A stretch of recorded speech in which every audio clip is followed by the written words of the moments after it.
지금부터 해수부 공무원 피격 사건 진상조사 TF 제1차 회의를 시작하겠습니다. 본격적인 회의에 앞서 북한군의 만행에 의해 유명을 달리하신 해수부 공무원 고 이대준님의 넋을 기리는 묵념을 하겠습니다. 모두 자리에서 일어나 주시기 바랍니다.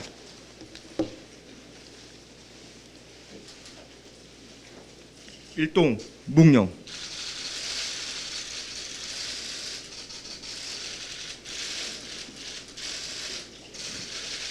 바로 모두 자리에 앉아 주시기 바랍니다. 오늘 국민의힘은 해수부 공무원 피격 사건 진상조사 TF를 출범합니다. 대한민국 공무원이 공무 수행 중에 북한으로부터 총격을 받아 살해당한 채로 바다에서 불태워졌습니다. 그리고 문재인 정부에 의해 월북자로 규정되었습니다. 해수부 공무원은 2번 죽임을 당했습니다. 한 번은 북한 총격에 의해서, 다른 한 번은 문재인 정부에 의한 인격 살인입니다. 문재인 정부는 유엔이 보낸 공식 사안에도 국가보안법을 들어 국가의 존립을 위태롭게 하는 월북은 처벌할 수 있다고 답했다고 합니다. 처음부터 답은 월북으로 정해져 있었습니다. 이 죽음이 누구에 의해 어떤 경위를 거쳐 월북으로 둔갑했는지 밝혀야 합니다. 또 한 가지, 우리는 탈북선언 강제 북송 사건의 진상도 규명해야 합니다. 2019년 문재인 정권은 귀순 의사를 밝힌 탈북선원 2명을 극비리에 강제 추방했습니다. 위장 귀순이라는 주장의 근거도 없을 뿐더러 살인범죄를 저질렀다는 증거 역시 없었습니다. 정부는 제대로 된 조사와 절차를 거치지 않은 채 포승줄로 이들을 결박했습니다. 진실을 밝히는 작업은 국가의 존재 이유를 다시 세우는 일입니다. 국가가 국민의 생명을 지키지 못했다면 비판받아 마땅합니다. 또한 그 죽음을 왜곡하려 하였다면 비판을 넘어서 책임자 처벌은 당연합니다.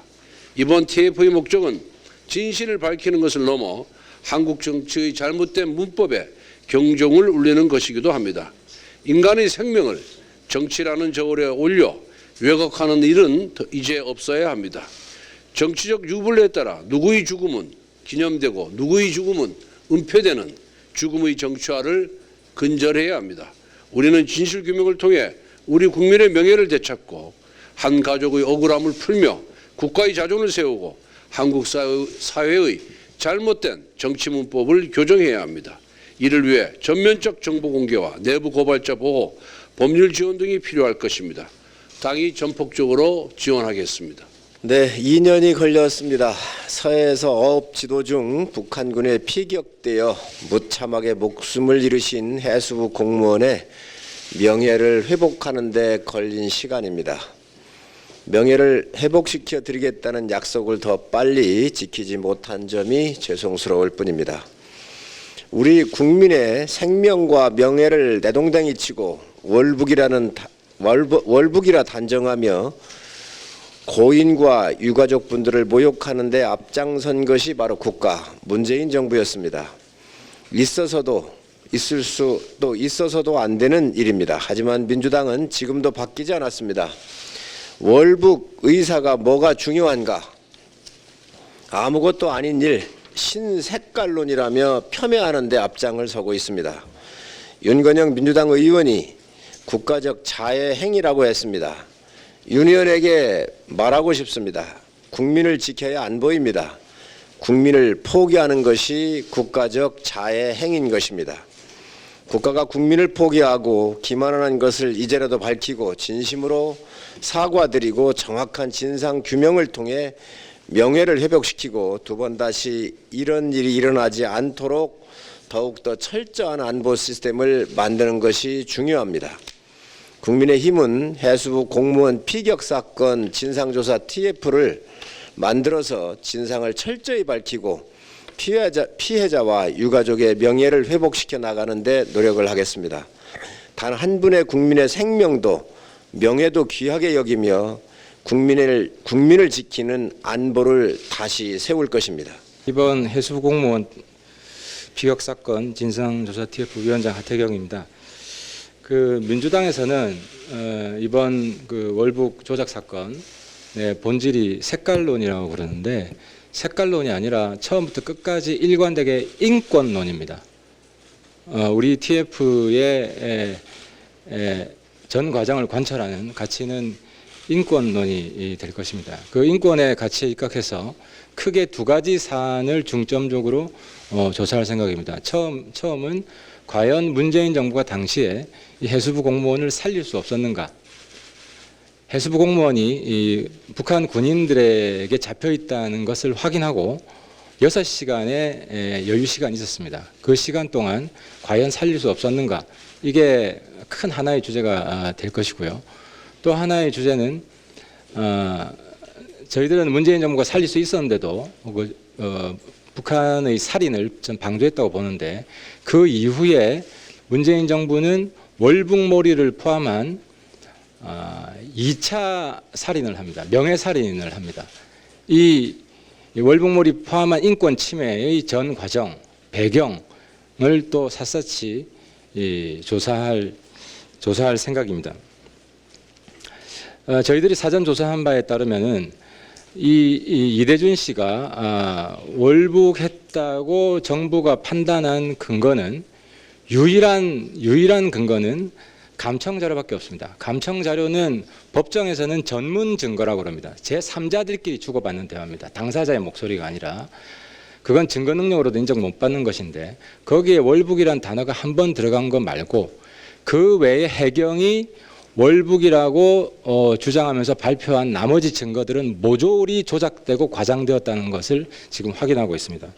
구명조끼, 조류의 방향, 도박빛, 정신적 공황 상태, 특히 오늘 아침 언론에서는 해경이 정신적 공황 상태에서 이대준 씨가 월북을 결행했다고 발표했는데 이것이 발표가 먼저 되고 그 발표를 사후 정당화하기 위해서 근거를 나중에 조작했다. 그것도 그러니까 근거도 없이 발표했다. 객관적 근거도 없이 이게 그 인권위 조사 보고서에 나옵니다. 그래서 저희들이 오늘 오후 4시에 당시에 이 피해자 그리고 유족들의 인권을 지켜준 피해자 편을 들어준 유일한 기관이 인권위였는데 그 인권위를 방문해서 보고를 들어보고 후속 조치도 아울러 브리핑을 받을 생각입니다. 이 문제를 대처하는 민주당의 태도가 정말 어처구니가 없습니다. 우상호 비대위원장은 월북 문제가 뭐 그렇게 중요하냐, 먹고 사는 문제가 중요하지. 이것은 인권을 짓밟아도 경제만 좋으면 된다라고 이야기한 전두환 독재 정권의 인권관과 똑같습니다. 현재 민주당이 군사 독재자의 후예를 자처하고 있는 것입니다. 이건 정말 실망스럽습니다. 이 사건이 정쟁으로 가지 않고 생산적인 논의로 가기 위해서는 딱 한 가지 방법이 있습니다. 그건 뭐냐? 이 사건과 관련된 정보를 다 공개하는 겁니다. 공개할 수 없는 극비 정보는 소수의 여야 합의로 열람하는 것입니다. 열람해서 공개할 수 있는 정보만 국민들한테 알리는 것입니다. 그래서 이 자리에서 제안을 합니다. 민주당의 창구를 정해서 이 정보 공개 관련한 협상을 당장 시작했으면 합니다. 민주당도 정보 공개가 어느 정도 가능하다는 이야기도 하고 있기 때문에 생산적인 논의가 이루어졌으면 좋겠습니다. 그리고 인권위 방문은 오늘 오후 4시로 예정되어 있습니다. 그리고 마지막으로 우리 위원님들 소개를 잠깐 시켜드리면요. 김석기 의원님이 외통위 간사이시고 결합을 하셨고요. 신원식 의원님이 국방위 간사에서 결합하셨고 강대식 의원님은 이 사건을 당시 국방에서 다루어 오셨기 때문에 이번에 합류를 하셨고 안병길 의원님은 농해수위에서 이 사건을 다루어 오셨습니다. 그리고 또 법률 전문가로 전주혜 의원님이 함께 들어오셨고요. 큰 역할을 해주실 거고요. 민관위원으로 4분을 초빙을 했는데 먼저 국방 관련한 전문가로 우리 김영수 소장님 모셨고 그리고 북한 관련 전문가로 이범찬 중원대 교수님 모셨고요. 그리고 인권 파트에 북한 관련 인권 파트에서 이용한 NGO 대표입니다. 전환기 정의연대 그리고 전환기 정의연대라는 그리고 UN 차원의 그 인권 문제도 있기 때문에 홍성필 전 유엔 인권 보고관님도 아울러 모셨다는 말씀을 드리겠습니다. 그리고 위원님들 중에 공개 발언하실 분 좀 하십시오. 예, 그럼 신원식 의원님 하시고 전주 의원님 하시고. 그 위원장께서 말씀하신 내용의 참고 자료입니다. 국가인권위에 관련된 사항입니다. 국가인권위는 사건 10개월 만인 2021년 7월 7일입니다. 그때 당시 해경이 월북의 근거라며 제시한 채무 금액은 자료나 사실에 근거한 객관적 자료라 볼 수 없고 꼭 공개해야 할 사항이 아니었다. 정신적으로 공황 상태 발표 역시 일부 전문가의 자문 의견에 불과하므로 공정한 발표가 아니었고 피해자의 명예와 사생활을 침해했다고 판단해서 해경의 담당 국장과 과장에 대한 경고 조치를 했다는 것이 국가인권위의 공식 결론입니다. 이상입니다. 를 보면서 말씀을 드리겠습니다. 이번 TF의 결국은 존재 이유는 국가가 왜 존재하는가입니다. 국가는 국민의 안전을 지키고 생명을 지키기 위해서 존재합니다. 그런데 이 사건에서 보면 여러 차례 보도가 됐습니다만 2020년 9월 22일에 오후 3시 반에 기진맥진한 상태로 북한 수산사업소 선박에 발견이 됐다는 이러한 군첩보가 포착이 됐음에도 불구하고 과연 국가는 대한민국 국민의 생명과 안전을 위해서 무엇을 했는지 이 부분이 가장 가려야 할 부분이라고 생각합니다. 대통령에 대한 보고는 그로부터 3시간 후인 그날 6시 36분에 이루어졌습니다.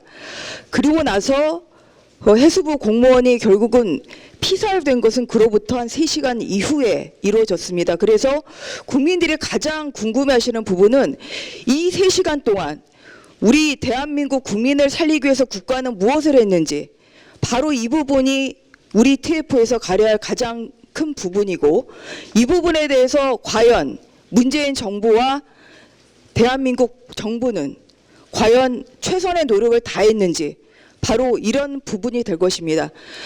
이 TF를 통해서 그동안 미진한 부분이 있었다고 하면 당연히 가려야 된다고 생각을 하고 있습니다. 그리고 올 1월 12일에 선고된 작년 참 11월 12일에 선고된 판결을 보면 유족들이 여러 가지 정보 청구를 했습니다만 현재 혹시 국방부나 해양경찰청 그리고 해양수산부 등의 이 지시를 받고도 어떠한 그런 청와대 안보실이랄지 아니면 관계 부처에 내린 지시 서류가 있다고 하면 그 부분은 찾아볼 수도 있을 것 같습니다. 그래서 저는 이 법률 전문가의 영역에서 우리가 수집할 수 있는 이 정보가 더 무엇이고 더 볼 수 있는 서류가 무엇인지를 중점적으로 파악하고 또한 요청함으로써 국민들에게 가려진 진실에 대해서 최대한 알려지도록 노력을 하겠습니다. 이상입니다. 그 한 말씀만 잠깐. 인권위는 이번 사건이 조작이다. 월북몰이 수사 조작 사건이라는 것을 처음 밝힌 기관입니다. 앞으로 보시면 알겠지만 이 사건은 과거 86년에 박종철 사건 탁친이 억하고 죽었다는 2021년 버전입니다. 그래서 이 문제에 주목하시고 오늘 오후 4시 인권위 방문은 취재를 해주시기 부탁드리겠습니다.